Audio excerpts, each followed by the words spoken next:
ಇಲ್ರಿ, ಶಾಸಕರನ್ನ ಅಂದರೆ ಸಿದ್ದರಾಮಯ್ಯನವರು ಶಾಸಕರನ್ನ ಕರೆದವ್ರೆ.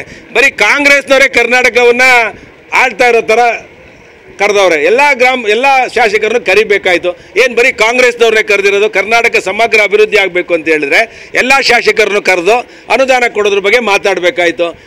ಈ ತಾರತಮ್ಯನ ಈ ಸಿದ್ದರಾಮಯ್ಯನಿಗೆ ಯಾಕೋ ಹೋಗೋ ಕಾಲದಲ್ಲಿ ಏನೋ ಕೇಡ್ಗಾಲಕ್ಕೆ ನಾಯಿ ಮೊಟ್ಟೆ ಇಡ್ತು ಅಂತ ಹೇಳ್ತಾರಲ್ಲ, ಹಂಗೆ ಸಿದ್ದರಾಮಯ್ಯನ ಕೇಡ್ಗಾಲಕ್ಕೆ ಇಳಿಯೋ ಕಾಲದಲ್ಲಿ ಈ ರೀತಿ ಆರೋಪಗಳನ್ನು ತಗೊಳ್ತಿದ್ದಾರೆ.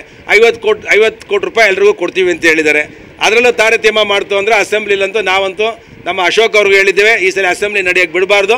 50 ಲಕ್ಷ ಅನುದಾನ, 50 ಕೋಟಿ ಎಲ್ಲರಿಗೂ ಏನು ಕೊಟ್ಟಿದ್ದಾರೆ ಅದು ಸಮಾನವಾಗಿ ಹಂಚಬೇಕು. ಅದು ಬಡ್ಜೆಟ್ ಬುಕ್ಕಲ್ಲೂ ಘೋಷಣೆ ಆಗಿದೆ. ಅದೇನಾದ್ರು ಕೊಟ್ಟಿಲ್ಲ ಅಂತ ಅಂದರೆ ಯಾವುದೇ ಕಾರಣಕ್ಕೂ ಅಸೆಂಬ್ಲಿ ನಡೆಯೋಕ್ಕೆ ಬಿಡಲ್ಲ. ಏನು ಕಾಂಗ್ರೆಸ್ಸೇ ಸತ್ತೋಗಿದೆ ಅಂತ ಹೇಳಿದ್ನಲ್ರಿ. ಕರ್ನಾಟಕದ ಪಾಲಿಗೆ ಕಾಂಗ್ರೆಸ್ ಸರ್ಕಾರ ಸತ್ತು ಮಲಗಿದೆ. ಬರೀ ಪೇಪರ್ ಮೇಲಿದೆ, ಹಣನೂ ಇಲ್ಲ, ಏನೂ ಇಲ್ಲ. ಸುಮ್ಮನೆ ಮೀಟಿಂಗ್ ಮಾಡಿ ತಿಪ್ಪೆ ಸಾರಿಸ್ತವ್ರೆ. ಈಗ ಡಿ ಕೆ ಶಿವಕುಮಾರ್ ನಾನು ಮುಖ್ಯಮಂತ್ರಿ ಆಗಬೇಕು ಅಂತ, ಸಿದ್ದರಾಮಯ್ಯ ನಾನೇ ಉಳ್ಕೋಬೇಕು ಅಂತ, ಅದ್ರ ಮಧ್ಯೆ ಮಲ್ಲಿಕಾರ್ಜುನ್ ಖರ್ಗೆ ನಾನು ಬರ್ತೀನಿ ಅಂತ ಕೂತಿದ್ದಾರೆ. ಇದು 3 ಬಾಗ್ಲಲ್ಲಿ 10 ಬಾಗ್ಲಾಗಿ ಕೂತಿದೆ ಕಾಂಗ್ರೆಸ್ನ ಜನ. ಇವತ್ತು ಎಲೆಕ್ಷನ್ಗೆ ಹೋದ್ರು 150 ಸೀಟ್ BJP ಬರುತ್ತೆ. ಭ್ರಮೇಲಿದ್ದಾರೆ. ಅವ್ರು ಮುಸ್ರಿ ನೋಡ್ಕೊಂತೇಳಿ ಕನ್ನಡಿಲಿ ಹೋಗಿ ಅವ್ರ ಯೋಗ್ಯತೆ ಗೊತ್ತಾಗುತ್ತೆ. ಸುಮ್ಮನೆ ಸಮಾವೇಶ, ಸಾಧನೆ ಸಮಾವೇಶ. ಏನು ಸಾಧನೆ ಮಾಡಿದ್ದಾರೆ ಅಂತ ಸಮಾವೇಶ ಮಾಡ್ತಾರ್ರಿ?